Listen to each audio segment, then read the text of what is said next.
আল্লাহর কাছে যাওয়ার পরে তাকতাছি মন একদল আর এক দলের বিরুদ্ধে ঝগড়া শুরু করবে পরাজয়ের কারণে। কিসের কারণে? জোরে কোন পরাজয় বুঝেছেন তো? পরাজয়টা হলো একদল জাহান্নামী বলবে এই লোকগুলোর জন্য আমি জাহান্নামে গেছি, আর এই দল বলবে আমাদের কারণে তোরা জাহান্নামী নয়, বরং তোদের কারণে আমরাই জাহান্নামী। এইভাবে তারা ঝগড়া করবে, এইভাবে তারা ঝগড়ায় লিপ্ত হবে। আল্লাহ তাআলা বলছেন আত্মপক্ষ সমর্থনের জন্য ঝগড়া করবে, আর একজনকে দোষী বানাবার চেষ্টা করবে, আর একজনকে দোষী বানায়া নিজে বাঁচার চেষ্টা করবে।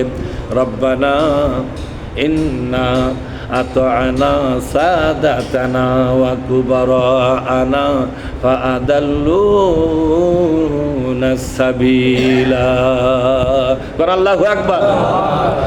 ইয়া আল্লাহ, আমরা এই দুনিয়াতেই নেতাদেরকে মেনে চলেছি। এরাই ছিল আমাদের গ্রামের নেতা। কিসের নেতা? এরা ছিল আমাদের গ্রামের নেতা, এরা ছিল আমাদের ইউনিয়নের নেতা, এরা ছিল আমাদের থানার নেতা, এরা ছিল আমাদের জেলার নেতা, এরা ছিল আমাদের বিভাগের নেতা, এরা ছিল আমাদের দেশের নেতা। এই নেতাদেরকে মানতে গেছি, তাদের পিছনে থেকে রাজনীতি করেছি, কিন্তু এরা আমাদেরকে কোরআন অনুযায়ী আমাদেরকে চালাই নাই, হাদিস অনুযায়ী চালাই নাই।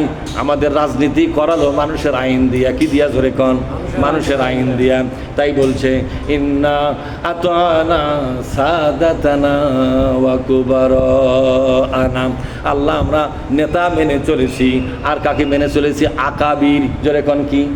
আকাবির মেনে চলেছি। মানে হলো ধর্মের পোশাক পরে একদল ধর্মের হুজুর সাজা বসে আছে, যারা বড় বড় পদমর্যাদায় বসে আছে, তারা যা বলেছে আমরা তাই করেছি। হুজুররা যখন বলেছে এই তোমাদের জন্য রাজনীতি করা যাবে না, আমরা রাজনীতি বাদ দিছি। যখন হুজুররা বলেছে কোরআনের রাজনীতি তো করাই যাবে না, তখন আমরা সেটাই বাদ দিয়ে চলেছি। ঠিক না ব্যাটিক? জোরে কর। অনেক বড় বড় পীর সাহেব বলে কোরআন নিয়ে রাজনীতি করা যাবে না, তখন আমরা কোরআন নিয়ে রাজনীতি করা বাদ দিছি। এই যে আমরা মাথা মুরব্বীদেরকে মেনে মেনে নিজেদেরকে পরহেজগার বানাতাম, আজকে জাহান্নামে আসছি এই মানার জন্য। কিসের জন্য? জোরে কর। তাদের কথা দুনিয়াতে আমাদের এইভাবে অন্ধের মতো মেনে নেওয়া ঠিক হয় নাই। আজ বুঝতে পারতেছি তারা যা কিছু বলেছিল কারো না কারো স্বার্থের দিকে তাকায়া বলেছিল। গোপনে পুঁজিপতিদের সাথে তাদের সম্পর্ক ছিল কিনা? জোরে কন। ক্ষমতাসীনদের সাথে তাদের সম্পর্ক, ওই সম্পর্কে টিকে রাখার জন্য তারা এক একটা করে ফতোয়া টাকা দেয় বিক্রি করত। কি দিয়া? জোরে কন। তারা যে গোপনে গোপনে বিক্রি হয়ে ছিল আমরা জানতাম না। আমরা নেতাও মেনেছি, ওই ধর্মের পুরোহিতদেরকেও আমরা মেনে চলেছি, যার কারণে আমরা পরাজিত হয়ে গেছি। তখন আল্লাহ বলবেন তাহলে তোমাদের বক্তব্যটা কি বুঝেছি, তোমরা এইভাবে তো করেছ। তখন এরা বলবে রব্বানা, বলেন রব্বানা আতিহিম দাফাইন মিনাল আযাবি ওয়ালআনহুম লা'নান কাবীরা।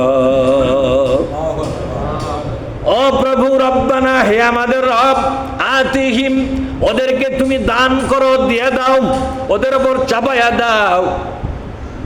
মিন রব্বানা আতিহিম দাফাইন মিনাল আযাবি, তোমার যে শাস্তি তুমি দিতা ওদেরকে শাস্তিটা ডবল করে দাও। ওরা নিজেরা খারাপ আর আমাদেরকে ফতোয়া দিয়ে দিয়ে বিভিন্ন ভালো কাজ আমাদের থামায়া দিছে, এজন্য তুমি আমাদেরও শাস্তি তাদেরকে দাও। ওয়ালাআনহুম লা'নান কাবীরা, সবচাইতে বড় অভিশাপ তাদেরকে দিয়া অভিশপ্ত বানায়া দাও। তার মানে শয়তান বানায়া দাও। কি বানায়া দাও? সবচেয়ে বড় অভিশাপটা কার উপর আল্লাহ করেছে বলেন তো? এখন এরা বলতেছে আল্লাহ এই নেতাদের উপর অভিশাপ দাও, বড় অভিশাপ দাও।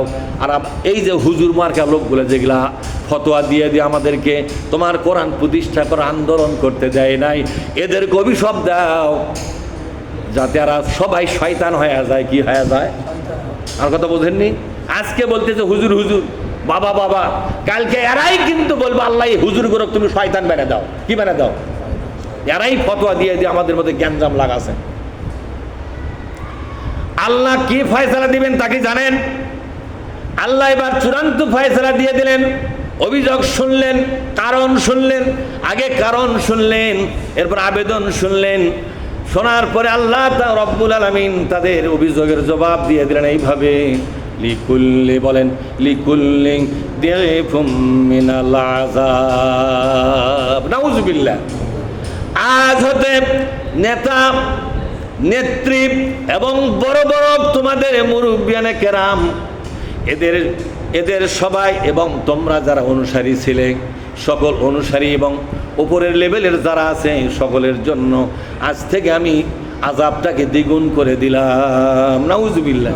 এরা দোয়া করেছিল নেতাদেরকে ফাঁসাবার জন্য, ঠিক না? কিন্তু আল্লাহ তাআলা সিদ্ধান্ত কি দিলেন? একই শাস্তি সবার জন্য কি হবে? দ্বিগুণ হবে। এরা তখন অবাক হয়ে যাবে যে আবেদন করেই তো বিপদত পড়লাম বেশি, নেতারা কিল খাক কিন্তু আসলে আমাদেরও তো ডবল হয়ে গেল এটা। ভাইরা আমার, তাই আল্লাহ তাআলা বলছেন তোমরা তর্কাতর্কি করো, কোনো লাভ হবে না। তোমাদের প্রত্যেকের আমল নামা জমা আছে কার কাছে? ওবায়দুল ভাই, কার কাছে আছে?